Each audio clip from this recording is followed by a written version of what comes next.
मीठे बच्चे, अभी तुम ईश्वरीय औलाद बने हो।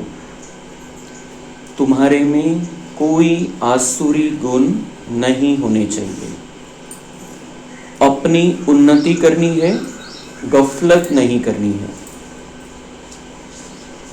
प्रश्न, आप संगम युगी ब्राह्मण बच्चों को कौन सा निश्चय और नशा है? उत्तर, हम बच्चों को निश्चय और नशा है कि अभी हम ईश्वरीय संप्रदाय के हैं, हम स्वर्गवासी विश्व के मालिक बन रहे हैं। संगम पर हम ट्रांसफर हो रहे हैं। आसुरी औलाद से ईश्वरीय औलाद बन 21 जन्मों के लिए स्वर्गवासी बनते हैं। इससे भारी कोई वस्तु होती नहीं। ओम शांति। बाप बैठ बच्चों को समझाते हैं। बाप बैठ बच्चों को समझाते हैं। भगवान हम बच्चों को समझाता है। भक्ति मार्ग के शास्त्र जो है मनुष्यों ने लिखे, मनुष्य को समझाता है, और मुरली में भगवान स्वयं हमें समझाता है। हम आत्मा बच्चे हैं और वो आत्माओं को तैयार करता है। जब हम मुरली सुन रहे हैं, इसी भावना से सुनना है। मुरली का चिंतन मंथन करेंगे दिन भर, इसी भावना से करना है कि भगवान मुझे पढ़ा रहा है, भगवान का मैं बच्चा हूं और भगवान मुझे तैयार कर रहा है। डायरेक्ट भगवान के महावाक्य है, किसी मनुष्य के मन की कल्पना का लिखा हुआ ये शास्त्र नहीं है। ये भगवान के महावाक्य, और भगवान बैठकर हमसे बातचीत करता है। अक्सर करके मनुष्य शांति को पसंद करते हैं। घर में अगर बच्चों की खिटखिट है तो अशांति रहती है। अशांति से दुख भासता है। सबको क्या चाहिए? शांति। घर में बच्चे भी गड़बड़ करते हैं तो भी दुख होता है, परेशानी होती है। तो सबको क्या चाहिए? शांति। अशांति से दुख भासता है, शांति से सुख भासता है। यहां तुम बच्चे बैठे हो, तुमको सच्ची शांति है। यहां हम बच्चे जब बैठते हैं बाबा के साथ, तब सच्ची शांति है।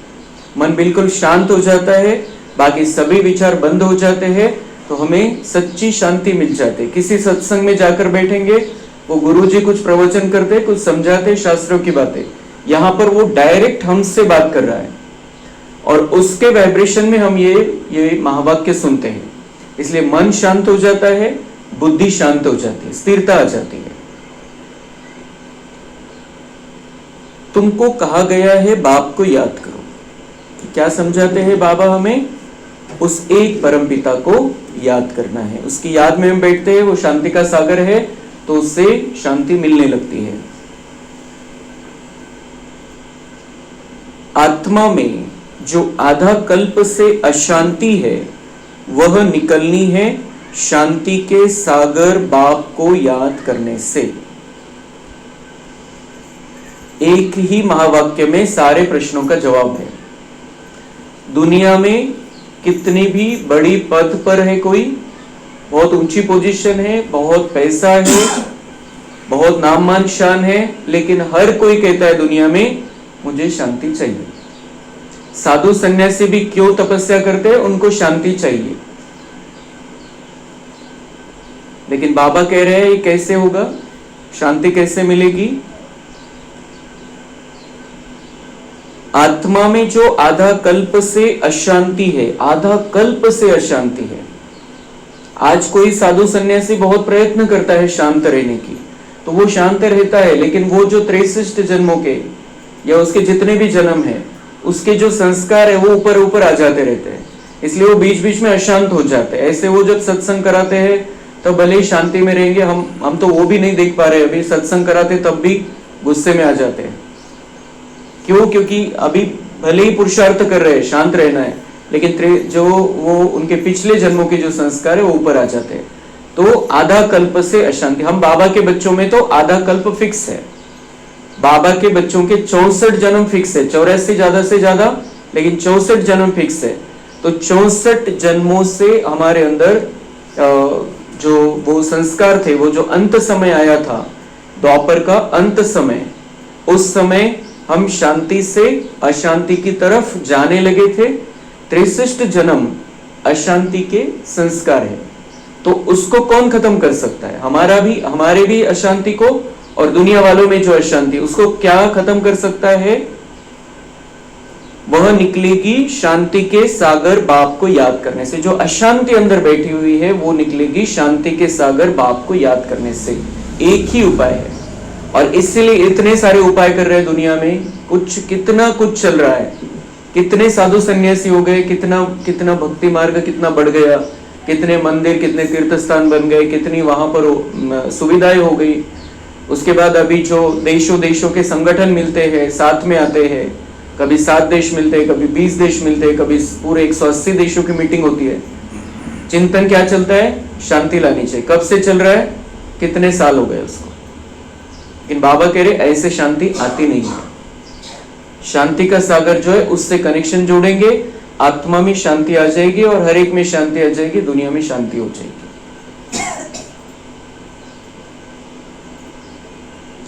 तुमको शांति का वर्षा मिल रहा है, और हम बच्चों को तो, हम तो वारिसदार है भगवान के, उससे हमको शांति का वर्षा मिल रहा है।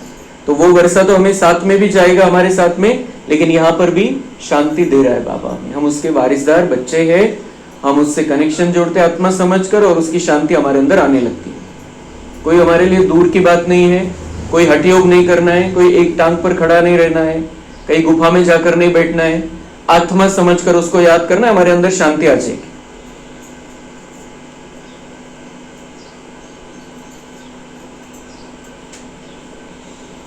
तो हम 1-2 मिनट अभ्यास करेंगे, भगवान से, बाबा से शांति लेंगे।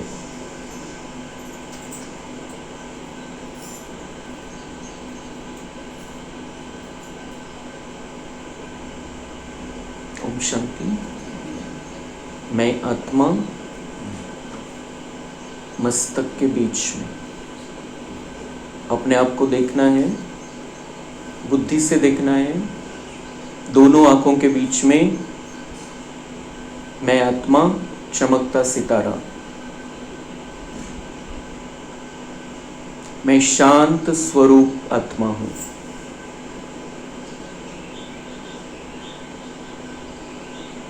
मुझ आत्मा से शांति की किरणें निकल रही है,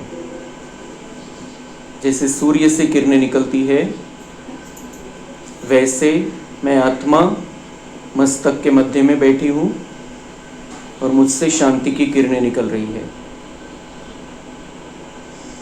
शांति का सागर परमपिता परमात्मा मेरे पिता है, मैं उनकी संतान हूं। आकाश के ऊपर लाल सुनहरी प्रकाश की दुनिया, वहां पर शांति के सागर परमात्मा विराजमान है, जिसको दुनिया वाले ऊपर वाला कहते हैं, ईश्वर, अल्लाह, गॉड कहते हैं, वाहेगुरु कहते हैं। वो मेरा बाप है, मैं उसका बच्चा हूं। वो शांति का सागर है। शांति के सागर से शांति की किरणें चारों ओर फैल रही है। जैसे ही मैं बाबा से मन बुद्धि से जुड़ जाता हूं, बाबा से वो शांति मेरे अंदर आ रही है। बाबा ने अपनी शांति का फोकस मेरे ऊपर किया है। बाबा से बहुत शक्तिशाली किरणें मेरे अंदर आ रही है, जिसमें शांति ही शांति है। ये शांति की किरणें मुझ आत्मा में आ रही है, चारों ओर फैल रही है।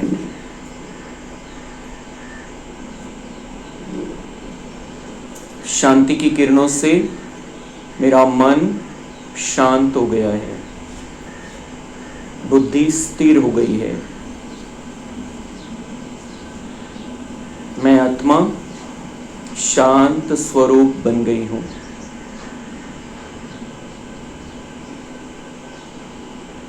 ओम शांति। इसे जितना हम बीच बीच में अभ्यास करेंगे उस शांति को हम प्राप्त कर सकते हैं। जब भी मन अशांत हो जाए, परेशान हो जाए, मूड ऑफ हो जाए, कोई प्रॉब्लम है, कोई दुख है, कोई तकलीफ है, किसी ने कुछ कह दिया, बाबा से शांति की किरणें ले लेनी। अभी तुम मीठे बच्चे समझते हो, हम ईश्वरीय संतान हैं। अब हम भगवान के भक्त नहीं, भगवान एक ही है दुनिया में, शिव, और उसके हम बच्चे, शिव के बच्चे हैं, ईश्वरीय औलाद। यह पक्का निश्चय है ना? ये निश्चय नहीं होगा तो कर लेना है, क्योंकि आत्मा का पिता परमात्मा ही है। आत्मा का पिता कोई दूसरा हो नहीं सकता। आत्मा का पिता हनुमान नहीं हो सकता है, आत्मा का पिता श्री कृष्ण नहीं हो सकता है, आत्मा का पिता श्री राम नहीं हो सकता है। आत्मा का पिता आत्मा जैसा ही होगा, वो परमात्मा है, शिव, निराकार, ज्योति बिंदु स्वरूप। और बाकी सब जो भी भक्ति मार्ग में जिनकी हम पूजा करते हैं, वो सब भगवान के बच्चे हैं और उनका बहुत महत्वपूर्ण पार्ट है, लेकिन सबका बाप एक है। और अब संगम युग में हमें डायरेक्ट उससे जुड़ना है, उससे ही डायरेक्ट प्राप्ति करनी है। तुम ब्राह्मण समझते हो, हम ईश्वरीय संप्रदाय, स्वर्गवासी, विश्व के मालिक बन रहे हैं। ईश्वरीय संप्रदाय में आ गए हैं हम, और अब हम स्वर्गवासी बनने वाले हैं, स्वर्ग में रहना है। और वहां पर हमारी क्या स्थिति होगी? विश्व के मालिक होंगे जैसे हम, बाबा के बच्चे। क्योंकि दूसरे कोई भगवान को याद करके, अपने पाप कर्मों को भस्म करके, दिव्य गुणों को धारण करके स्वर्ग की दुनिया में आने वाले ही नहीं है। हम बाबा के बच्चे स्वर्ग में रहने वाले हैं, और हमारे से बड़ा, हमारे से श्रेष्ठ वहां पर कोई नहीं होगा, इसलिए हम वहां पर विश्व के मालिक हैं। हरदम यह खुशी रहनी चाहिए कि हम स्वर्ग में जा रहे हैं। बहुत थोड़े हैं जो यथार्थ रीति से समझते हैं, तो इन बातों को समझना है। समझ में नहीं आती है तो समझ के लेना है, क्लियर कर लेना है। लेकिन इन बातों को जितना समझेंगे उतना भाग्य बनता जाएगा, भाग्य बढ़ता जाएगा, अपना भी बढ़ेगा, दूसरे का भी हम बना सकते हैं। फिर सतयुग में है ईश्वरीय संप्रदाय, कलयुग में है आसुरी संप्रदाय। यहां पर सबके अंदर आसुरियत है, अवगुण है, विकार है, इसलिए आसुरी संप्रदाय है। लेकिन सतयुग में क्या है? ईश्वरीय संप्रदाय, क्योंकि ईश्वरीय गुण लेकर हम वहां पर जाने वाले हैं। पुरुषोत्तम संगम युग पर आसुरी संप्रदाय बदली होती है। फिर हम पुरुषोत्तम संगम युग पर आते हैं, हम स्पेशल बच्चे, बाबा के खास बच्चों को ही ये चांस मिलता है जिनके लिए संगम युग है। बाकी दुनिया वालों के लिए अभी कलयुग ही चल रहा है। हमारे लिए कलयुग खत्म, बाबा ने कलयुग से निकाल दिया, उसका परिचय देकर, अपना परिचय देकर, और हम पुरुषोत्तम संगम युग में आ गए हैं। तो आसुरी संप्रदाय से बदल गए, ट्रांसफर हो रहे हैं, यहां से ट्रांसफर होकर हम ईश्वरीय संप्रदाय बनने वाले। इतनी सिंपल बात है।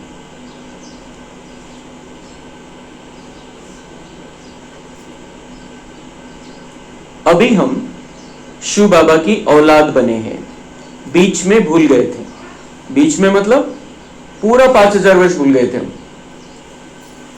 सतयुग त्रेता में तो याद ही नहीं, सुख के दिन है तो याद ही नहीं आएगी उसकी, और द्वापर से याद करने की कोशिश कर रहे, पुकार रहे, उसको समझने की, पहचानने की कोशिश कर रहे हैं, लेकिन पहचान नहीं पाए। वो खुद आकर अपनी पहचान देता है, तब फिर हम उसको फिर से याद, मतलब भगवान को याद करने का चांस, जो वो जो है, जैसा है, ऐसा समझ कर, वो सिर्फ अभी जितना देर हमारे लिए संगम युग है उतना ही समय। फिर हम परम धाम में उसके साथ रहेंगे तो भी उसको याद नहीं कर पाएंगे, क्योंकि आत्मा शरीर में है, तब ही वो महसूस कर सकती है कुछ।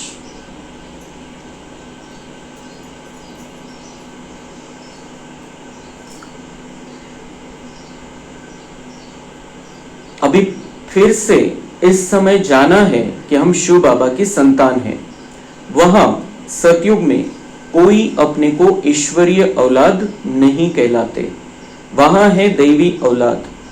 इसके पहले हम आसुरी औलाद थे, अभी ईश्वरीय औलाद बने हैं। वहां देवी देवताओं के बच्चे होंगे, यहां पर ईश्वर के बच्चे हैं डायरेक्ट, और पहले थे आसुरी बच्चे। तुम जानते हो बाबा से राज्य मिल रहा है, भविष्य में जाकर हम दैवी स्वराज्य पाएंगे, सुखी होंगे, बरोबर। सतयुग है सुख का धाम, कलयुग है दुख धाम। यह सिर्फ तुम संगम युगी ब्राह्मण जानते हो, ये किसको भी पता नहीं है दुनिया में।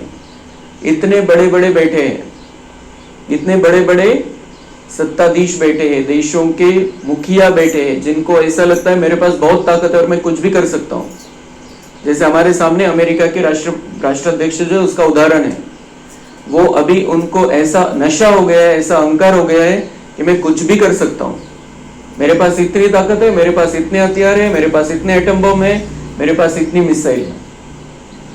लेकिन बाबा कह रहे ये सिर्फ संगम युगी ब्राह्मण तुम बच्चे ही जानते हो कि दुखधाम है, इस दुखधाम का अंत होना है और फिर सुखधाम आना है। आत्मा ही ईश्वरीय औलाद है। औलाद कौन है बाबा की? हम आत्मा, शरीर नहीं। हम आत्मा अंदर बैठे हैं, भगवान के बच्चे हैं, और अंदर बैठकर हम इस शरीर के जो कर्मेंद्रिय उनके द्वारा चलाते हैं जीवन को। यह भी जानते हो बाबा स्वर्ग की स्थापना करते हैं। वह रचता है ना, नर्क का क्रिएटर तो नहीं है। बाबा स्वर्ग का रचयिता है, स्वर्ग स्थापन करके देता है। हर 5000 वर्ष के बाद ये दुनिया की एक्सपायरी डेट आ जाती है और बाबा आकर स्वर्ग स्थापन कर देता है, फिर से नया बना देता है इस दुनिया को। और वहां पर सिलेक्टेड बच्चे ही जाते हैं, सब नहीं जा सकते। तो बाप स्वर्ग की स्थापना कर रहे हैं, वह हमारा बहुत मीठा बाप है। हमको 21 जन्मों के लिए स्वर्गवासी बनाते हैं। इससे भारी वस्तु कोई होती नहीं। इससे भारी वस्तु क्या होगी जो वो हमें 21 जन्मों के लिए स्वर्गवासी बना देता है? इससे भारी क्या होगा दुनिया में? यह समझ रखनी चाहिए, हम ईश्वरीय औलाद है तो हमारे में कोई आसुरी अवगुण होना नहीं चाहिए। तो बाबा सिर्फ हमें चढ़ाता नहीं है, लेकिन सिखाता है कि आप ईश्वर के बच्चे हो तो तुम्हारे अंदर अब वो आसुरी अवगुण नहीं होने चाहिए। वो जिम्मेदारी भी बढ़ जाती है, वो नशा होना चाहिए, खुशी होनी चाहिए, हमें स्वर्ग में लेकर जा रहा है, हमारे सुख के दिन आने वाले हैं, 5000 वर्ष का भाग्य बनने वाला है। लेकिन साथ साथ बाबा हमें पक्का कराता है कि कब होगा ये सब कुछ? जब तुम्हारे अंदर आसुरी अवगुण नहीं होंगे। काम विकार, क्रोध, लोभ, मोह, अहंकार, आलस्य, अलबेलापन, ईर्ष्या, द्वेष, ये सब को जब हम छोड़ देंगे तब हम ईश्वरीय औलाद बहुत अच्छी रीति से बनकर दिव्यता अपने अंदर धारण कर सकेंगे। तो हमारे में अब कोई आसुरी अवगुण नहीं होने चाहिए। इसी के लिए योग है। जितना हम बाबा को याद करेंगे, योग करेंगे, कनेक्शन जोड़ेंगे, तो वो लाइट लग जाएगी दिव्य गुणों की और उसमें अवगुणों का अंधकार ऑटोमेटिक समाप्त हो जाएगा। ऐसे प्रयत्न करके होता नहीं है कि मुझे क्रोध करना नहीं है, मुझे मोह रखना नहीं है, वो नहीं होता है। जितना बाबा से प्यार लेंगे, शांति लेंगे, शक्ति लेंगे अपने अंदर, वो ऑटोमेटिक अंधकार समाप्त हो जाएगा। अपनी उन्नति करनी है, समय बाकी थोड़ा है, इसमें गफलत नहीं करनी चाहिए। अपनी उन्नति करनी मतलब भाग्य बनाना है, कल्प कल्प का भाग्य बनाना है, जन्म जन्मांतर का भाग्य बनाना है। तो समय थोड़ा बाकी रहा है तो बाबा कह रहे अभी इसमें गफलत नहीं करनी, मतलब चूकना नहीं है। अभी इसमें भूल न जाओ। देखते हो बाप सम्मुख बैठा है, जिनकी हम औलाद हैं। हम ईश्वर बाप से पढ़ रहे, ये डायरेक्ट है, वाया वाया का कार्य नहीं है। भगवान डायरेक्ट हमको पढ़ा रहा है। अभी मुरली भी चल रही है तो बाबा के वाइब्रेशन में हम सुनते हैं, किसी मनुष्य की ताकत नहीं है मुरली चलाने की। बाबा अपनी नजर रखता है और उसने जो महावाक्य चलाए हैं वो सुनाए जाते हैं। तो ये बाबा ही सुनाता है, ऐसे समझकर ही हमें मुरली को सुनना है। क्यों बैठे, क्यों सुन रहे? ये सब कुछ हम दैवी औलाद बनने के लिए। तो कितनी खुशी होनी चाहिए। हम भक्त नहीं है, हम कहते थे भक्ति में कि हम तेरे चरणों की धूल है, तेरे एक बूंद के प्यासे है। लेकिन अब भगवान पूरा का पूरा हमारा हो गया और उसने दिल में बिठा लिया, हमको सिर पर बिठा दिया, अपने हृदय सिंहासन पर विराजमान कर दिया। और हम समझते थे चरणों की धूल भी बन जाओ तो बस है, और वो भी किसकी? मूर्ति की। अभी तो चैतन्य में भगवान आ गया है और वो क्या कहता है? सिर्फ अब मुझे याद करो, बस आत्मा समझकर परमात्मा को याद करो, उसके साथ का अनुभव होगा, उसकी शक्ति मिलेगी, उसका प्यार मिलेगा। तो मुझे याद करो, तो विकर्म विनाश हो जाए। जो कुछ भी पाप हुए हैं हमसे, वो जैसे कि किए नहीं है ऐसे हो जाएंगे, विकर्म विनाश मतलब। तो उसके लिए भगवान की याद से ही होता है। किसी भी दूसरी कोई प्रक्रिया नहीं है जिससे हम अपने पाप नष्ट कर सकते हैं।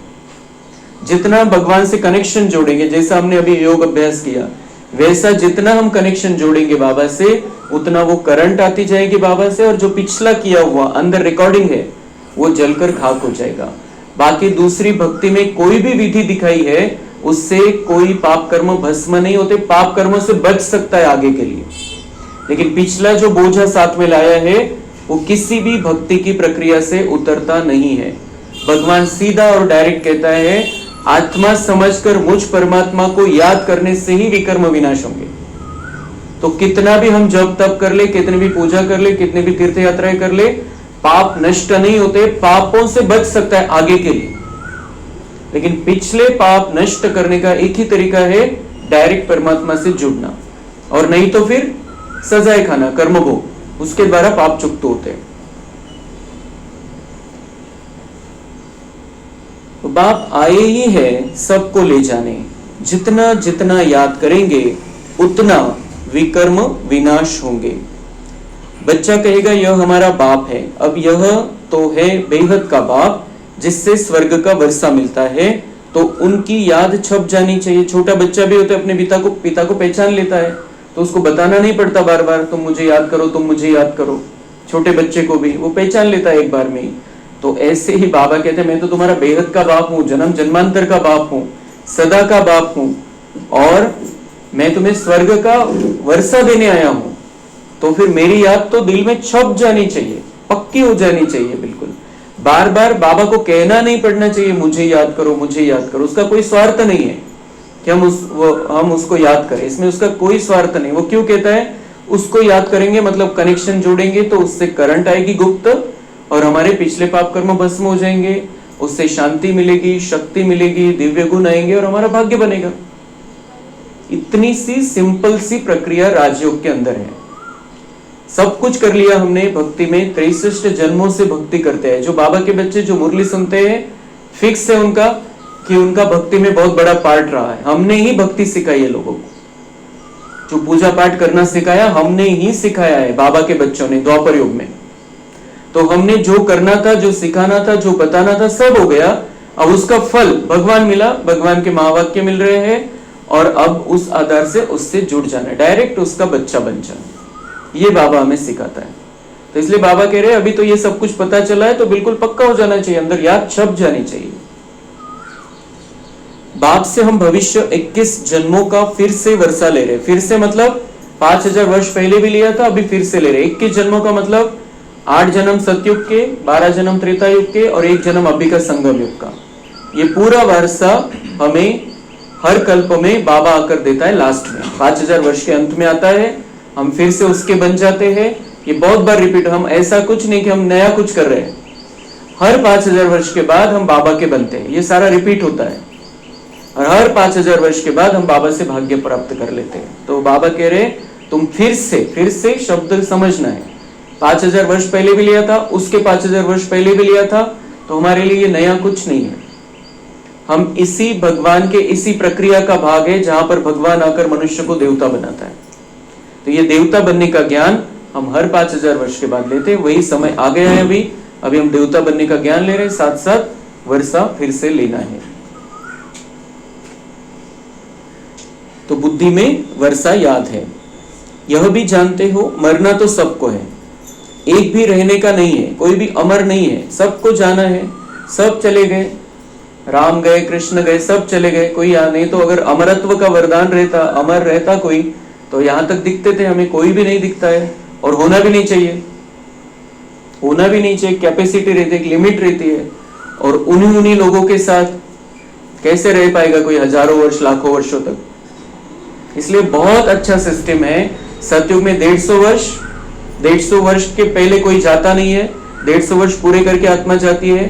त्रेता में 125 वर्ष, और फिर बाद में फिर कम होता जाता है, और फिर बाद में जिसका जैसा हिसाब है, किसी का कोई 1 साल में चला जाता है, कोई 1 महीने में चला जाता है, कोई हम देखते हैं उदाहरण कलयुग में 120-130 तक भी रहते हैं। तो हर एक का जिनके साथ जैसा हिसाब किताब है वैसा चलता है। लेकिन सतयुग में 150 वर्ष फिक्स है, त्रेता में लगभग 125 वर्ष फिक्स है। लेकिन यहां पर अभी तो सबको जाना फिक्स है, अंतिम समय आ गया है। छोटा बच्चा हो, बड़ा हो, बूढ़ा हो, सबकी वानप्रस्थ अवस्था है। तो बाबा कह रहे मरना है। मरना मतलब क्या है? शरीर बदली करना है, इस शरीर को छोड़ना है। लेकिन उसके पहले हमें तैयारी करके जाना है। और तैयारी करते करते हम यहां पर रहते हैं तो शांति में रहते हैं, सुख में रहते हैं, प्यार में रहते हैं, आनंद में रहते हैं। तो मरना है, इसमें कुछ बुरा नहीं है, लेकिन तैयारी के साथ। और तैयारी करते करते शांति सुख की प्राप्ति करते चलना है। मतलब बाबा हमें मरने की कला भी सिखाता है और जीने की कला भी सिखाता है। तो एक भी रहने का नहीं है। जो भी डियरेस्ट से डियरेस्ट है, प्यार से प्यारा है, सब चले जाएंगे। बाबा कह रहे आप किसको कितना भी प्यार करो, कितना भी आपका प्यारा हो, प्यारे से प्यारा हो इस दुनिया में, वो भी चला जाएगा। तो बाबा कह रहे जब चला जाएगा तब फिर कितना दुख होगा। तो अभी समझो कि वो आत्मा है, मेरा भी पार्ट है, उसका भी पार्ट है। ये नाटक चल रहा है, जिसका जब तक पार्ट है तब तक चलना है। लेकिन जब तक हम साथ में हैं तब तक हमें बाबा से वो जो मिल रहा है वो उसको देना है। डायरेक्ट नहीं देना है, डायरेक्ट प्यार नहीं देना है, भगवान से लेकर देना है। तो वो उसमें प्योर रहेगा। हमारे अंदर तो वो सब मिलावट हो गई है, प्यार में स्वार्थ मिक्स हो गया। लेकिन हम बाबा से प्यार लेंगे और उनको देंगे तो प्योर देंगे हम, बिल्कुल। तो ये बाबा हमें सिखाता है यहाँ पर। तो ये सिर्फ तुम ब्राह्मण ही जानते हो कि यह पुरानी दुनिया अब गई की गई। उस जाने के पहले पूरा पुरुषार्थ करना है। हम जाएंगे, हमारे प्यारे जाएंगे, तो ये तो बहुत बड़ी बात नहीं। बाबा कह रहे पूरी दुनिया ही जाने वाली है और उसकी तैयारी हम देख रहे, रोज तैयारियां बढ़ती जा रही रोज। तो लेकिन बाबा कह रहे जाना है, दुनिया भी जानी है, तुम्हारे प्यारे भी जाने, लेकिन उस जाने के पहले पूरा पुरुषार्थ करना है, भाग्य बनाना है। अपना भी भाग्य बनाना है और दूसरों का भी भाग्य बनाकर अपना भाग्य उसमें और ऐड करते चलना है। उनका भाग्य बनेगा, उनको रास्ता दिखाना है, साथ साथ हमारा भी भाग्य बढ़ता जाएगा। जबकि ईश्वरीय औलाद है तो अथाह खुशी होनी चाहिए। भगवान के बच्चे बने हैं तो अब खुश नहीं रहेंगे तो कब खुश रहेंगे? बाप कहते रहते बच्चे अपना जीवन हीरे जैसा बनाओ। अभी भगवान के बने हैं तो जीवन कैसा होना चाहिए? हीरे जैसा। सतयुग में कैसा होगा? सोने जैसा। लेकिन यहाँ डायरेक्ट भगवान के बच्चे हैं तो जीवन हीरे जैसा, मतलब कोई दाग नहीं होना चाहिए और चमक बढ़ाते जानी है गुणों की। यह है डीटी वर्ल्ड। डीटी वर्ल्ड मतलब यह है राक्षसों की दुनिया। वो राक्षस कई सतयुग में नहीं थे, त्रेता में नहीं थे, वो तो कहानियां हमें समझाने के लिए बनाई है। श्री कृष्ण इतना सुंदर, इतना जब श्री कृष्ण था, जब लक्ष्मी नारायण का राज्य था, वहां पर एक भी असुर नहीं था। नहीं तो उस दुनिया में इस दुनिया में क्या फर्क रहेगा? वो कहानियां हमें ये समझाने के लिए बनाई गई है कि अच्छाई बुराई पर कभी भी जीत प्राप्त करती है, अंतिम विजय सत्य की होती है। ये बताने के लिए उन्होंने कहानियां बनाई। ये बहुत अच्छी कहानियां उन्होंने बनाई और आज तक उन्होंने कार्य किया है। लेकिन भगवान आकर फिर ये करेक्ट करता है कि उस समय जब तुम देवता हो तो कोई असुर नहीं है, नहीं तो फिर स्वर्ग क्यों कहेंगे उसको? इसलिए यहां पर असुर है, यहां पर राक्षस है। हम रोज देखते हैं कैसे कैसे राक्षस है, किस किस प्रकार की न्यूज आती है। वो आतंकवादी है, वो तो है ही राक्षस, लेकिन ऐसे क्या क्या करते रहते हैं दुनिया में। तो वो जो असुरियत की हद हो गई है, कुछ किसी के मारना, किसी को उसके टुकड़े टुकड़े करके मारना, टंकी में भर देना, क्या क्या करते रहते हैं। और क्या चाहिए? और इससे ज्यादा असुरियत क्या है? तो बाबा कह रहे ये जो है ये असुरी दुनिया है, तुमको जाना है देवताओं की दुनिया में।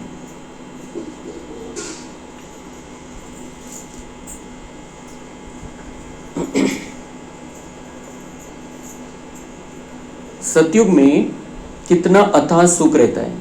और सतयुग कब से स्टार्ट होने वाला है? 2036 की एंड या 2037 की स्टार्टिंग, तब से सतयुग स्टार्ट होने वाला है। तो सुख की दुनिया आ रही है। कितने साल बचे? 11। तो वह बाप ही देते हैं। जो सुख हमें सतयुग में मिलना है वो बाबा ही हमें अभी दे रहे हैं। रिकॉर्डिंग हो रही है। यहाँ तुम बाप के पास आए हो, यहाँ बैठ तो नहीं जाएंगे, ऐसे तो नहीं सब इकट्ठे रहेंगे क्योंकि बेहद बच्चे हैं। यहाँ तुम बहुत उमंग से आते हो, मधुबन में बहुत उमंग से जाते हैं, लेकिन वहां सब थोड़ी रह सकते, इतनी संख्या है तो सब व्यवस्था करनी पड़ती है, तो वहां सब नहीं रह सकते। लेकिन हम जहां पर भी है हम मधुबन में ही रहते हैं। मधुबन से यहाँ पर बाबा ने हमको भेजा है, यही समझकर हम रहते हैं। भगवान के बच्चे हैं, मधुबन के इस कमरे में रहते हैं और यहाँ पर हमें सेवा करनी, अपना भाग्य बनाना है।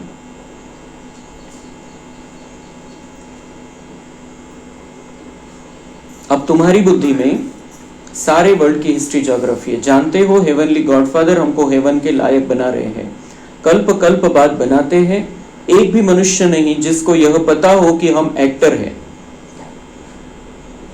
नाटक चल रहा है और हम कलाकार हैं, ये एक भी मनुष्य को क्लियर पता नहीं है। गॉडफादर के बच्चे फिर हम दुखी क्यों है, आपस में लड़ते क्यों है? क्योंकि जानते नहीं हम भगवान के बच्चे, इसलिए दुखी है और आपस में लड़ते रहते हैं। हम आत्माएं सब ब्रदर्स है, सब भाई भाई है। हम ब्रदर्स आपस में कैसे लड़ते रहते हैं, लड़कर खत्म हो जाएंगे। हम देखते हैं दुनिया में, घर घर में तो है, लेकिन देशों देशों के अंदर भी सब भाई भाई है, लेकिन एक दूसरे को मर भी जाएंगे और मार भी डालेंगे। ऐसी पोजीशन अब आ गई है।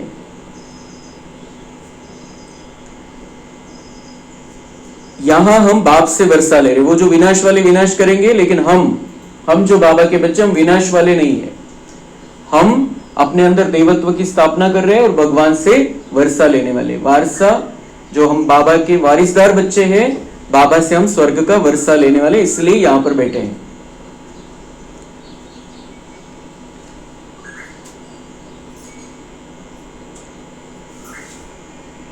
माया कितनी जबरदस्त है।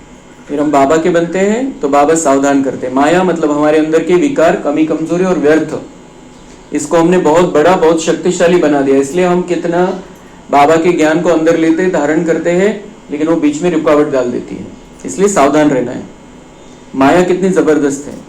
जो अच्छे अच्छे बच्चे हैं वह बाप को याद तो पढ़ते हैं। बाप का कितना लव है बच्चों पर। बाप को तो सिवाय बच्चों के और कोई है नहीं जिसको याद करे। बाबा कह रहे कितनी बड़ी बात है कि भगवान कह रहे हम उसको ढूंढते थे, पुकारते थे, और वो अब क्या कह रहे हैं कि मुझे तो आप बच्चों की सिवाय कोई है ही नहीं जिसको मैं याद करूं, मैं तो आप बच्चों को याद करता रहता हूं। भगवान कह रहा है किसको? जो सिलेक्टेड बच्चे हैं बाबा के। इतने थोड़े बच्चे हैं पूरी दुनिया में, मुरली सुनने वाले बाबा के बच्चे ज्यादा से ज्यादा 50 लाख होंगे। तो बाबा कह रहा है कि मुझे तुम्हारे सिवाय कोई नहीं है और मैं तुमको ही याद करता रहता हूं। भगवान हमें याद करता है, कितनी बड़ी बात है।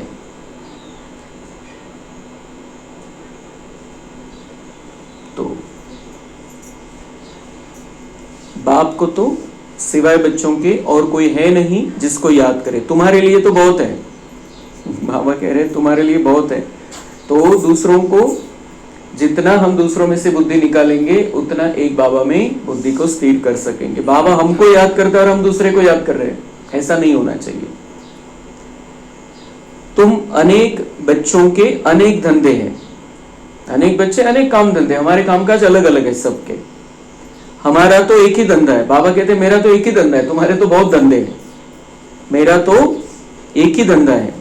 तो ये भगवान हमसे बात कर रहा है डायरेक्ट। ये मुरली मतलब भगवान के महावाक्य, ये कोई शास्त्र या कोई प्रवचन नहीं है, भाषण नहीं है, भगवान बात कर रहा है।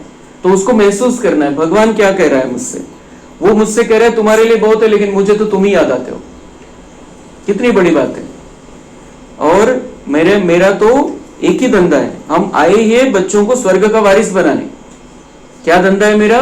तुम्हें स्वर्ग का वारिस बनाना है। मतलब मुझसे कह रहा है वो। कितने थोड़े बच्चे हैं बाबा के, उसमें भी वो मुझसे कह रहा है सामने से कि मैं तुम्हें स्वर्ग का वारिस बनाने के लिए आया हूं। अब मेरा और भगवान का डायरेक्ट कनेक्शन है। द्वापर से वाया था, हम कोशिश करते थे उसके तक पहुंचने की, लेकिन पहुंच नहीं पाए। अब उसने हमको चुन लिया है, ढूंढ लिया है, सिलेक्ट कर लिया है। अब वो मुझसे डायरेक्ट बात करता है। मुरली उसकी ऐसी है कि वो हमसे बात करता है। जब हम मुरली सुन रहे हैं बिल्कुल क्लियर होना चाहिए मुझसे क्या कह रहा है। वो सबके लिए चल रही, सब सुन रहे नहीं, वो मुझे क्या कह रहा है। और वो हर एक को देखता है, इसलिए तो कह रहा है वो कि मुझे तो तुम्हारे सिवाय कोई नहीं है, मैं तो तुमको याद करता हूं।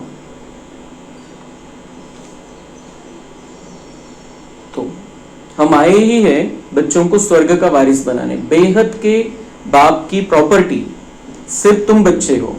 गॉडफादर है ना, बाबा के पास जो प्रॉपर्टी वो हमको दे देता है, उसके पास शांति, सुख, प्रेम, आनंद सब कुछ है, और वो कहता है कि तुम अब संभालो, जितना चाहिए उतना ले लो। हम जैसे कनेक्शन लगा के उससे वो ले सकते हैं शांति, सुख, प्रेम, आनंद, उसके खजाने के मालिक बन गए। लेकिन बाबा क्या कह रहा है कि बेहद की बाप की प्रॉपर्टी सिर्फ तुम बच्चे हो, उसकी प्रॉपर्टी उसने हमको दे दी सुख शांति की। और अब क्या कह रहा है कि मेरी प्रॉपर्टी तुम ही हो, मेरे बच्चे ही मेरी प्रॉपर्टी है। कितनी बड़ी बात है। भगवान कह रहा है कि तुम मेरी प्रॉपर्टी हो, तुम मेरी संपत्ति हो, तुम बच्चे ही। गॉडफादर है ना, सभी आत्माएं उनकी प्रॉपर्टी है।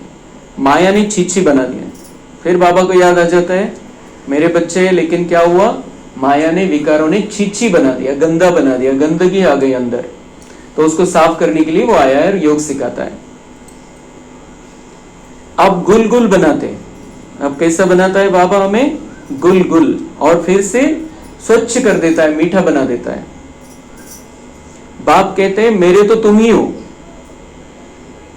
ये महावाक्य अगर हमारे अंदर नशा नहीं चढ़ाते तो कोई नहीं चढ़ा सकता है। भगवान कह रहा है जो सर्वशक्तिवान है, जिसके अंदर इतनी ताकत है, अगर उसने ठहरा लिया 1 सेकंड में दुनिया इधर की उधर हो जाएगी। और जिसको भक्ति मार्ग में हम चाहते थे उसके चरणों की धूल बन जाए। वो क्या कह रहा है, बाप कहते हैं मेरे तो तुम ही हो। वो मुझसे कह रहा है मेरे तो तुम ही हो। कितना नशा चढ़ना चाहिए हमको, कितनी खुशी होनी चाहिए।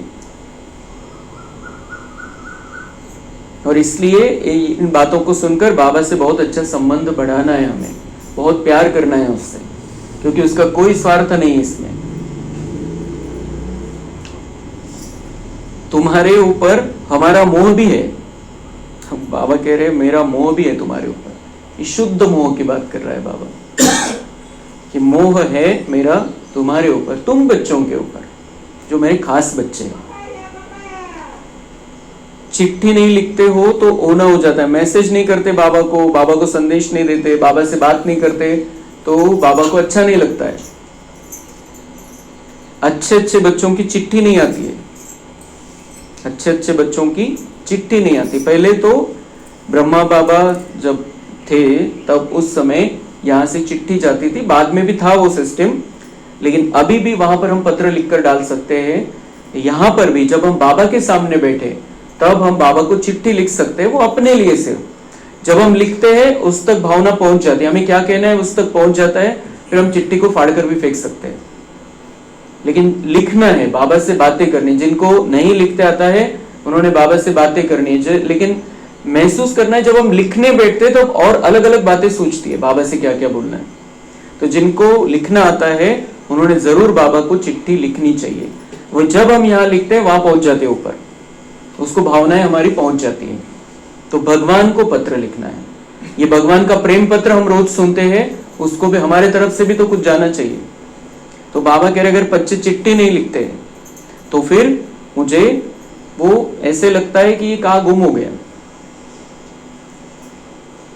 अच्छे अच्छे बच्चों को एकदम माया खत्म कर देती। बाबा को डर भी लगता है ये कहीं माया ने इसको खत्म तो नहीं कर दिया, क्योंकि हमें उसके साथ कनेक्शन जोड़ना है। उसका तो हमारे साथ है ही, लेकिन हमें महसूस कब होगा जब हम उसके साथ में कनेक्शन जोड़ेंगे, कनेक्ट होंगे।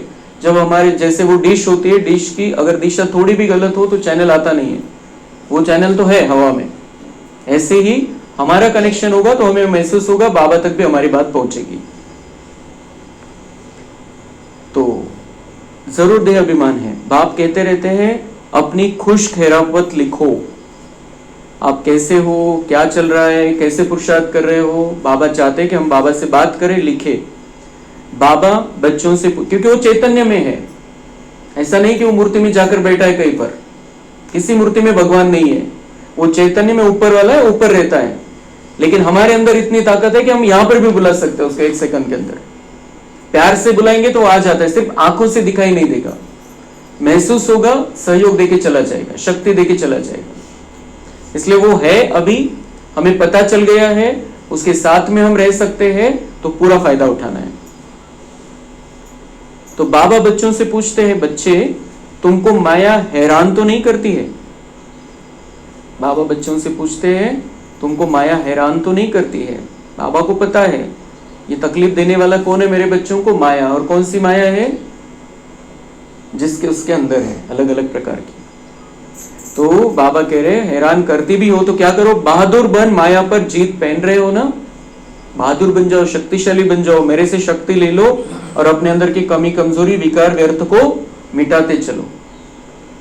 तुम युद्ध के मैदान में हो ना, युद्ध का मैदान है, हमें जीत पानी है विकारों पर। कर्मेंद्रियां ऐसे वश करनी चाहिए जो कुछ भी चंचलता न हो, आत्मा मालिक बनकर बैठे और सभी कर्मेंद्रियों पर कंट्रोल रखना है। आंखें, कान, नाक, मुख, जीभ, ये जो कुछ भी है, जो भी मन बुद्धि संस्कार, सब पर हमें कंट्रोल रखना है, मतलब उसको दिशा दिखानी है अच्छे से। तो कुछ भी चंचलता न हो। सतयुग में सब कर्मेंद्रियां वश में रहती है, उसकी प्रैक्टिस यहां से हमको करनी पड़ेगी। कर्मेंद्रियों की कोई चंचलता नहीं होती है, न मुख की, न हाथ की, न कान की, कोई भी चंचलता की बात नहीं होती है। वहां कोई भी गंध की चीज होती नहीं। यहाँ योग बल से कर्मेंद्रियों पर जीत पाते हो। गंदगी वाली या कोई अश्लील ऐसी चीज वहां पर होती ही नहीं है, तो यहाँ पर ही हम उस पर जीत पाते हैं। बाप कहते हैं कोई भी गंदी बात नहीं, कर्मेंद्रियों को वश करना है, अच्छी रीति पुरुषार्थ करना है। टाइम बहुत थोड़ा है, बार बार बाबा याद दिलाता है, टाइम बहुत थोड़ा है, थोड़ी की भी थोड़ी रही। अब गायन भी है, बहुत गई थोड़ी रही, अभी थोड़ी रहती जाती है। नया मकान बनता रहता है तो बुद्धि में रहता है ना, बाकी थोड़ा समय है। जब नया मकान बनता है तब क्लियर रहता है हमें कि अभी बाकी थोड़ा समय है, पुराने से हम नए में शिफ्ट हो जाएंगे। अभी यह तैयार हो जाएगा, बाकी यह थोड़ा काम है। तो ऐसे ही अभी थोड़ा काम बचा है, फिर सतयुग आ जाएगा और ये इस दुनिया का महापरिवर्तन हो जाएगा। थोड़ा काम बचा है, लेकिन उसमें हमारा कितना काम बचा है चेक करना है। हम तैयार हो गए हैं, अगर हम आज शरीर छोड़ दे तो क्या हम देवी देवता जैसे बन गए हैं, वो चेक करना है। वह है हद की बात, यह है बेहद की बात। यह भी बच्चों को समझाया गया है। उन्हों का है साइंस बल, तुम्हारा है साइलेंस बल। उनके पास साइंस की ताकत है, विज्ञान की ताकत है, विनाश वालों के पास, इसलिए वो विनाश की तैयारी कर रहे हैं, हथियार, मिसाइल्स, बॉम्ब्स बना रहे हैं। लेकिन हमारे पास क्या है? साइलेंस बल। तो विज्ञान के बल से, शस्त्रों के, बॉम्ब्स के बल से कोई दुनिया पर राज नहीं कर सकता है। कितनों ने प्रयत्न कर लिए, सब विफल हुए। लेकिन बाबा कहते तुम शांति के बल से, अपने अंदर शांति की स्थापना करके इस दुनिया का राज अपने हाथ में लेने वाले हो। और अभी ये ट्रांसफर कुछ ही वर्षों में ट्रांसफर हो जाएगा। अभी जो सरकार है वो अभी श्री कृष्ण के जो माता पिता बनने वाले, उनके पास राजाई दे देगी, उनके पास राजाई ट्रांसफर हो जाएगी। जो श्री कृष्ण के माता पिता बनने वाले हैं वो हम देखेंगे, अभी कुछ ही वर्षों में वो होने वाला है। फिर उनके पास श्री कृष्ण का जन्म होगा। लेकिन वो कैसे आत्माएं होंगी? जिनके अंदर शांति की स्थापना हो गई है, वही श्री कृष्ण के माता पिता बनेंगे और उनके पास यहाँ की सरकार सौंप देगी कारोबार। ये होना है। तो साइलेंस बल से फिर वो जो श्री कृष्ण के माता पिता होंगे, फिर वो लक्ष्मी नारायण बन जाएंगे और सारी दुनिया पर राज करेंगे। जो लक्ष्मी नारायण श्री कृष्ण और राधा ही बनने वाले हैं, और लक्ष्मी नारायण बनने के बाद इस दुनिया पर उनका ही राज रहेगा। और उनका राज रहेगा तो जैसे कि हमारा भी राज रहेगा, हमें ऐसे महसूस नहीं होगा कि हम उनकी प्रजा है या हम उनके गुलाम हैं। सब अपने को वहां पर राजा समझेंगे। ये 2036-37 में श्री कृष्ण का जन्म होगा और 20 वर्ष के बाद वो गद्दी पर भी बैठ जाएंगे और फिर राज करेंगे। तो ये सब बातें किस आधार से होती है? यहाँ पर जो तैयार हो रहे हैं उसी आधार से रिकॉर्डिंग होगी और उसी आधार से ये सारी प्रक्रियाएं होने वाली है। तो उनका क्या है? विज्ञान का बल है, उससे राज नहीं कर सकते, वो खत्म कर देंगे एक दूसरे को। और यहाँ पर जो बाबा के बच्चे, शांति वाले बच्चे हैं, उनको राजाई सौंपी जाएगी। ये सब बातें बाबा ने क्लियर कट बताई हुई है उनका भी बुद्धि बल, तुम्हारा भी बुद्धि बल।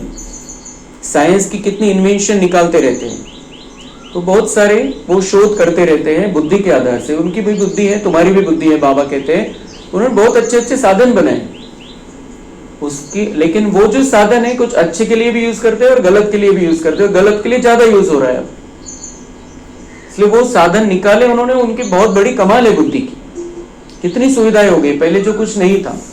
लेकिन हम देख रहे हैं कि शांति खत्म हो गई, जो दुख है वो बढ़ता जा रहा है, परेशानी बढ़ती जा रही, बीमारियां बढ़ती जा रही। तो इसलिए अब ये भगवान के हम जो बच्चे बने हैं, अब हमें अपना सुंदर श्रेष्ठ भाग्य बनाना है और नई दुनिया में चलना है। वो उनका काम करेंगे, हमें अपना काम करना है। तो साइंस की कितनी इन्वेंशन निकालते रहते हैं। अभी तो ऐसे बॉम्ब्स बनाते रहते हैं जो कहते हैं वहां बैठे बैठे छोड़ेंगे तो सारा शहर खत्म हो जाएगा।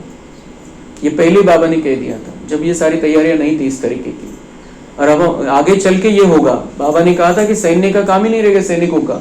और अब हम देख रहे हैं जिनके जिनके युद्ध चल रहे हैं, और हमने भी जो पाकिस्तान पर अटैक किया, सैनिकों का काम ही नहीं था, बैठे बैठे सब हो गए। तो ऐसे ही होना है, ये बाबा ने पहले ही सब बता दिया है। फिर यह सेनाएं, एरोप्लेन आदि भी काम में नहीं है, मतलब आगे चल के तो अभी तो एरोप्लेन से जाकर डाले हैं बॉम्ब्स वगैरह, आगे चल के तो एरोप्लेन की भी जरूरत नहीं रहेगी, ऐसे बाबा कह रहे, जो अंत होगा बैठे बैठे बटन दबाया और बॉम्ब छूट जाएगा, चला जाएगा। मतलब ऊपर तक एरोप्लेन विमान ले जाने की जरूरत नहीं है, यहां से मिसाइल्स के द्वारा बॉम्ब छोड़ देंगे। तो मतलब इस पे से ही समझना है। ये मुरली कब के 60-65 वर्ष हो गए, तब बाबा ने कहा था क्लियर कट। तो वह है साइंस बुद्धि, तुम्हारी है साइलेंस बुद्धि। वह विनाश के लिए निमित्त बने हुए हैं, तुम अविनाशी पद पाने के लिए निमित्त बने। वो विनाश के लिए निमित्त और तुम अविनाशी पद पाने के लिए निमित्त। तुम्हारा भाग्य बन रहा है, तुम राजा ही लेने वाले हो, हम बच्चे। यह भी समझने की बुद्धि चाहिए ना। और संतोड़ एक बाप को याद करना है। बाप कहते हैं मैं जब अपने घर परमधाम में था तो भक्ति मार्ग में तुम पुकारते थे, बाबा आप आएंगे तो हम सब कुछ कुर्बान करेंगे। कितनी महत्वपूर्ण मुरली, कितनी बड़ी बड़ी बातें बाबा आज कह रहा है। बाबा याद दिला रहे हैं हमें अपना वायदा। बाबा कह रहे हैं मैं जब परमधाम में था, मैं जब ऊपर था, जब नीचे मैंने पाठ चालू नहीं किया था, तब तुम भक्ति में क्या पुकारते थे, बाबा आप आएंगे तो हम सब कुछ कुर्बान करेंगे, आप आएंगे तो हम बलिहार जाएंगे, आप आओ तो सही, हम सब कुछ न्योछावर कर देंगे आप पर। और हमने प्रॉमिस जो की है, बाबा याद दिलाता है। तो यह हुए जैसे करनीघोर। करनीघोर को पुराना सामान दिया जाता है, तो बाबा कह रहे करनीघोर को जब मृत्यु के बाद करनीघोर को सारा पुराना सब दे देते हैं। तो ऐसे बाबा मतलब मैं जैसे करनीघोर हूं, और क्या कुर्बान करना चाहते हो आप, जो आपके पास सारा खराब चीजें हैं, जो 5 विकार है, 5 खोटे सिक्के है, विकार है, व्यर्थ है, वो सब कुछ तुम मुझ पर कुर्बान करना चाहते हो। और अभी कर दो, जो भी है, जो भी पुरानी कीचड़ पट्टी है, आपने जैसे वायदा किया था मुझ पर अर्पण कर दो, तो फिर मैं तुम्हें भर सकूंगा, मेरे पास जो है मेरे खजानों से मालामाल कर सकूंगा। पहले अपने आप को खाली तो करो, मेरा कुछ नहीं, तो फिर बाबा भर देगा सब कुछ हमारे अंदर। तो तुम बाप को क्या देंगे, इनको ब्रह्मा को तो नहीं देते हो, नहीं ब्रह्मा बाबा को नहीं देते कुछ भी। हमारा डायरेक्ट अब हिसाब किताब शिव बाबा के साथ है, परम पिता के साथ है। तो इसने भी सब कुछ दे दिया, उसने भी अपने पास कुछ रखा नहीं, ब्रह्मा बाबा खुद ने भी। यह थोड़ी यहाँ बैठ महल बनाएंगे, और हम देखते हैं कि ब्रह्मा बाबा आखिर तक झोपड़ी में ही रहे, वहां अपने लिए कोई महल नहीं, तो वो तो कुछ भी कर सकते थे, राजमहल बना सकते थे, लेकिन वो अंत तक साधारण ही रहे, क्योंकि बाबा को सब कुछ दे दिया था, अपना कुछ भी नहीं। यह सब कुछ शिव बाबा के लिए, उनके डायरेक्शन से कर रहे हैं ना। वह करण करावनहार है, डायरेक्शन देते रहते हैं। बच्चे कहते हैं बाबा आप हमारे लिए एक ही हो, आपके लिए तो बहुत बच्चे हैं। फिर अब बाबा और कितनी रमणीकता से बाबा समझाता है। बच्चे क्या कहते हैं, बाबा आप हमारे लिए एक ही हो। जो खास बाबा के बच्चे क्या कहते हैं, बाबा आप हमारे लिए एक ही हो, आपके लिए तो बहुत बच्चे हैं। बाबा ने पहले क्या कहा, मेरे लिए तो तुम सब बच्चे हो। फिर अब बच्चे क्या कहते हैं कि बाबा आप हमारे लिए एक ही हो, और आपके लिए तो बहुत बच्चे, ये इतने 20 लाख 50 लाख जो है सब आपके लिए तो बहुत बच्चे, लेकिन हमारा तो एक ही है। तो बाबा फिर कहते हैं हमारे लिए सिर्फ तुम बच्चे हो। तो हर एक के लिए ऐसा, हर एक ने ऐसा महसूस करना चाहिए कि मैं अकेला ही हूं बाबा का। सब है, सबको लेकर जाना है, सबके सेवा करनी है, लेकिन जब कनेक्शन की बात है भगवान से, तब बिल्कुल ऐसे महसूस करना है मैं ही हूं बाबा, बाबा मुझसे प्यार करता है, बहुत प्यार करता है। तो बाबा फिर कहते हैं हमारे लिए सिर्फ तुम बच्चे हो, तुम्हारे लिए तो बहुत है। कितने देह के संबंधियों की याद रहती है, मैं अकेला नहीं हूं तुम्हारे लिए। बाबा कहते हैं तुम बहुत रिश्तेदारों को याद करते हो, कितने देह के संबंधियों की याद रहती है। बाबा ने समझा है उनका, उनके लिए जो कर्तव्य है वो करना है, जिम्मेदारी निभानी है, उनको याद करना। ये जब वो याद आते हैं तब बाबा याद आ जाना चाहिए बीच में, तो हम बाबा से लेकर उनको दे सकते हैं। मतलब देह संबंधी की, रिश्तेदारों की याद आएगी नहीं ऐसा नहीं होता है, वो आती है और हमारे कर्तव्य जिम्मेदारी भी है और सेवा भी करनी है उनकी। लेकिन क्या करना है, बीच में बाबा को लेकर आना है, तो बाबा की शक्ति, शांति, प्रेम हम उनको भी दे सकेंगे, उनका कल्याण हो जाएगा। इसलिए बाबा कहते हैं उनसे बुद्धि हटाओ, मेरे से लगाओ, क्योंकि उनका भी कल्याण करना है तुमको। तो मीठे मीठे बच्चों को बाप कहते हैं जितना हो सके बाप को याद करो और सबको भूलते जाओ।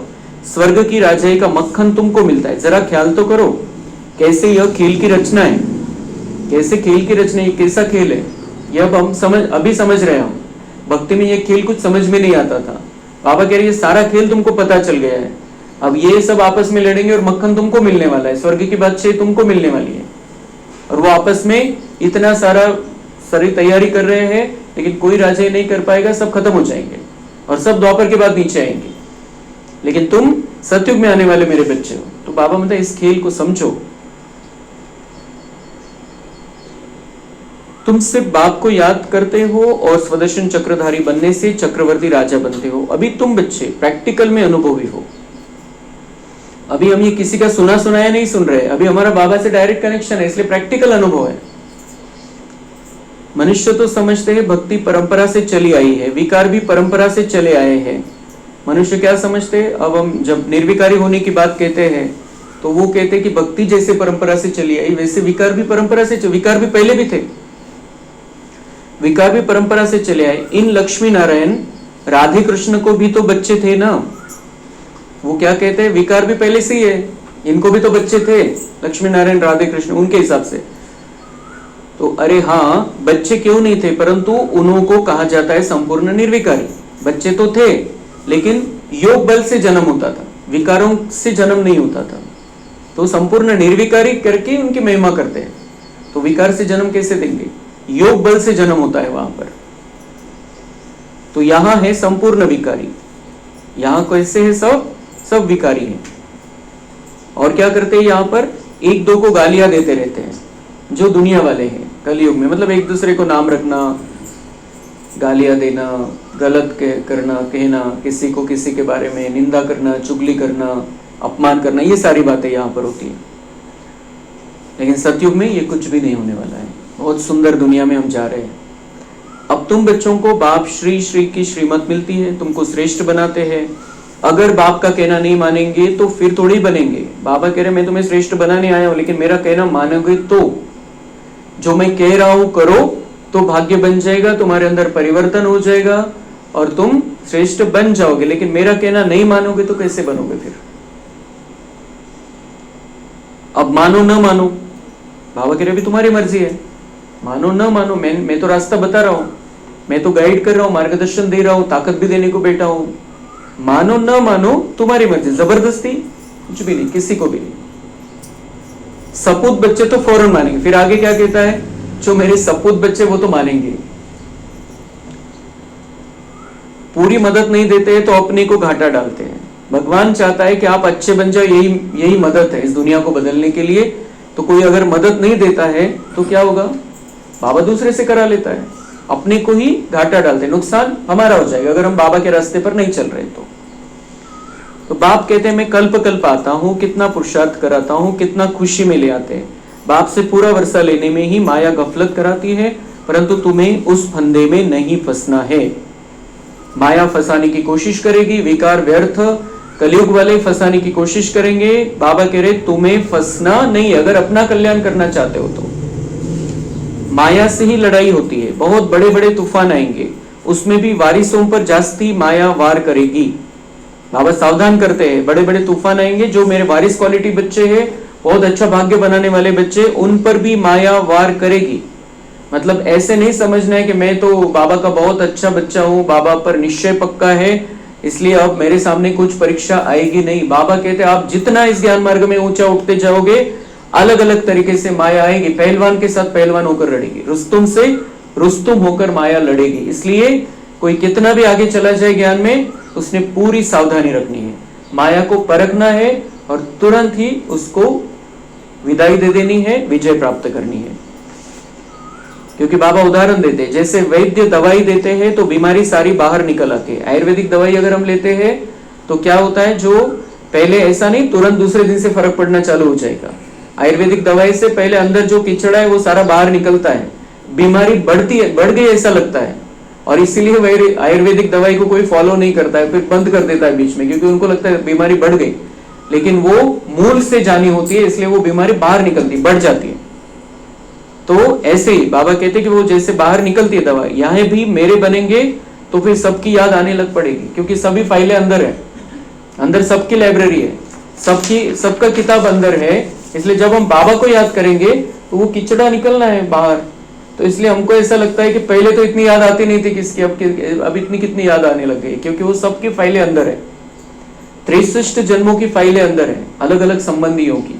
तो सब कुछ बाहर निकलेगा, क्योंकि दवाई दे रहा है बाबा, ज्ञान और योग की दवाई दे रहा है, तो वो निकलना जरूरी है, क्लीनिंग जरूरी है अंदर की, इसलिए वो बाहर निकलता है। और वो जब बाहर निकल गया, बोझा उतर गया, तो इतना हल्का महसूस होगा। इसलिए निकलने से जो कुछ भी होता है, कुछ संकल्प विकल्प आते हैं, गलत भी कुछ होता है, तो उसमें घबराना नहीं है, सिर्फ सावधानी रखनी है।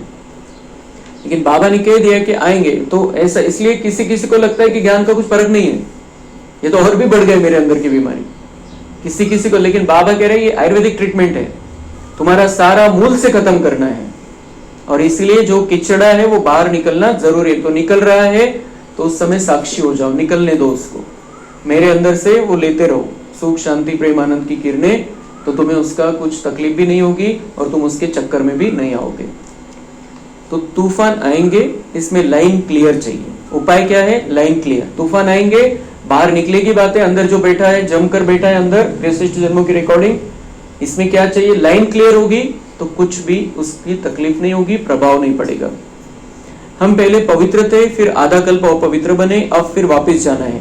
बाप कहते हैं मुझे याद करो तो इस योग अग्नि से तुम्हारे विकर्म विनाश होंगे, जितना याद करेंगे उतना ऊंच पद पाएंगे, याद करते करते तुम घर चले जाएंगे। इसमें बिल्कुल अंतर्मुखता चाहिए, बाहर किसी को देखना बंद करना है, अपने अंदर अपने आप को आत्मा समझकर अपने कर्मेंद्रियों को नियंत्रण में रखना है और बाबा के साथ में रहना है। अच्छा, मीठे मीठे सिक्के लधे बच्चों प्रति माता पिता बाप दादा का याद प्यार, गुड मॉर्निंग। रूहानी बाप की रूहानी बच्चों को नमस्ते। हम रूहानी बच्चों की रूहानी बाप दादा को याद प्यार, गुड मॉर्निंग, नमस्ते। वाह बाबा वाह, शुक्रिया बाबा शुक्रिया। वरदान है आज का, कल्याणकारी वृत्ति द्वारा सेवा करने वाले सर्व आत्माओं की दुआओं के अधिकारी भवो। तो सेवा करनी है सबकी, और सब कैसे सेवा करनी है? कल्याणकारी वृत्ति से, भावना होनी चाहिए इनका कल्याण हो जाए, और इसी भावना से उनको रास्ता बताना है, अच्छा मार्गदर्शन करना है, बाबा का बनाना है, जैसे भी जिसकी अवस्था है, जैसे जिसकी कैपेसिटी है। जितना हम उनको उनकी सेवा करेंगे निस्वार्थ भाव से, कल्याण की भावना से, शुभ भावना से, तो उनके दुआओं के अधिकारी हम बन जाएंगे, और ये दुआएं हमें बहुत आगे लेकर जाएगी। स्लोगन है, साधनों की आकर्षण साधना को खंडित कर देती है। हम साधक है, साधना करनी है, एक बाबा को याद रखना है, तो जो भी साधन हमें मिले हैं, साधनों के प्रभाव में न आते हुए उनको यूज करना है, लेकिन उनका गुलाम बनकर नहीं। तो साधनों की आकर्षण साधना को खंडित कर देती है, ये नहीं होना चाहिए। साधना चलती रहे, हम एक बाबा को याद कर रहे हैं, उससे किरणें ले रहे हैं, उससे शांति ले रहे हैं, शक्ति ले रहे हैं, दुनिया वालों को दे रहे हैं, ये साधना हमारी चलती रह रही। उसमें मोबाइल है, टीवी है, नहीं है, चालू है, बंद है, उसका कुछ फर्क नहीं पड़ता, लेकिन जब तक है तब तक पूरा नियंत्रण से हमें उसको यूज करना है अच्छी रीति से। लेकिन नहीं है तो भी आगे चल के सब कुछ बंद होने वाला है, तो बाबा कहते हैं अभी से ये प्रैक्टिस करनी पड़ेगी। अव्यक्त इशारे हैं। अंतर्मुखी आत्माएं 3 प्रकार की भाषा के अनुभवी होती है। नैनों की भाषा, भावना की भाषा, संकल्प की भाषा। यह 3 प्रकार की भाषा रूहानी योगी जीवन की भाषा है। जितना जितना आप अंतर्मुखी स्वीट साइलेंस स्वरूप में स्थित होते जाएंगे, उतना इन 3 भाषाओं द्वारा सर्व आत्माओं को अनुभव करा सकेंगे। अब इसी रूहानी भाषा के अभ्यासी बनो। 3 भाषा है, क्योंकि वाणी की भाषा अभी हम देख रहे हैं, अभी कैपेसिटी नहीं है। दुनिया वालों को हम कितना भी समझाएं, वाणी की भाषा से समझने वाले नहीं है। इसलिए 3 महत्वपूर्ण भाषा जिससे आगे चल के सेवा होने वाली है, वो है नैनों की भाषा, भावना की भाषा, संकल्प की भाषा। जितना हम इधर क्लीनिंग होगी, आत्मा दूसरे तक संकल्प पहुंचा सकती है। उसको दुनिया में टेलीपैथी कहते हैं, साइंस वाले। आत्मा तक संदेश पहुंचा सकती है। तो ऐसे जितना यहाँ पर क्लीन होंगे हम, उतना हम आत्माओं को संदेश दे सकेंगे। क्योंकि आगे चल के मोबाइल बंद हो जाएंगे, इंटरनेट बंद हो जाएगी, टीवी बंद हो जाएगी, किसी को कुछ पता नहीं चलेगा। तो हमें किसी का कल्याण करना है तो हमें उस तक संकल्प पहुंचाने पड़ेंगे। यहाँ चले जाओ, ये करो, वो करो। तो वो संकल्प की भाषा अभी से हमें सीखनी है। अंदर जितना स्वच्छ बनते जाएंगे, उतना हम दूसरे तक संकल्प पहुंचा सकते हैं। फिर हमें भावना की भाषा समझ, कोई हमारे पास आ जाता है, उसकी क्या भावना है, उसको क्या चाहिए, ये समझ में आ गया हमको, तो हम उसे दे सकते हैं, शांति दे सकते हैं, प्यार दे सकते हैं, उसको कुछ उपाय बताने हैं वो बता सकते हैं उसकी भावना के हिसाब से। तो यहाँ पर क्लीनिंग होगी, अंतर्मुखी रहेंगे हम, तो उसकी भावना की भाषा समझ पाएंगे।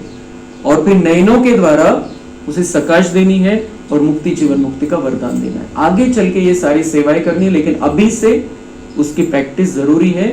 जब हलचल ज्यादा नहीं है, जब स्थिरता है हमारे पास, जब लगभग हम देख रहे हैं कि अभी हम स्थिर बैठे, दुनिया में बहुत कुछ हो रहा है, बहुत हलचल की स्थिति है, लेकिन हमारे जीवन में तो अभी स्थिरता है। तो ऐसे समय में हमें ये प्रैक्टिस करनी है। तो आगे चल के इन 3 भाषाओं के द्वारा हम बहुत बड़ा अपना भी भाग्य बनाएंगे और दुनिया वालों को भी बहुत कुछ दे सकेंगे।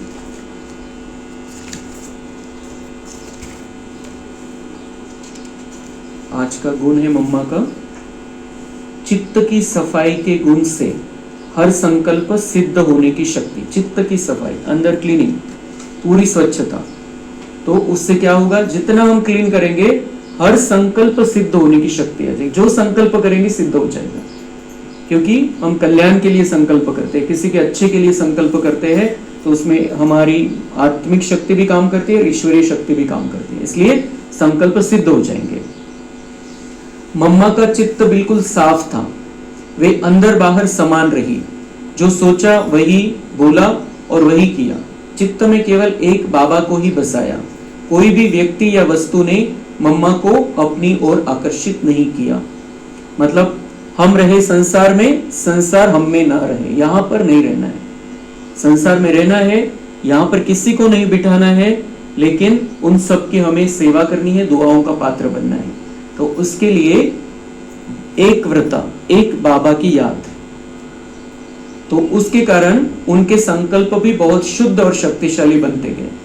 क्योंकि बाबा जो है, फिर उससे कनेक्शन है, तो उसका सब कुछ हमारे अंदर डाउनलोड हो जाता है। तो वैसे फिर अंदर शुद्धता भी आ जाती है, शक्तिशाली भी बन जाते हैं, बाबा से कनेक्शन है तो। क्योंकि बाबा सदा शुद्ध है और सदा शक्तिशाली स्थिति में है, तो इससे वे सिद्धि स्वरूप बन गई। ऐसे हमें भी अपना चित्त शुद्ध साफ रखना है, एक व्रता बनकर रहना है। अच्छा, ओम शांति।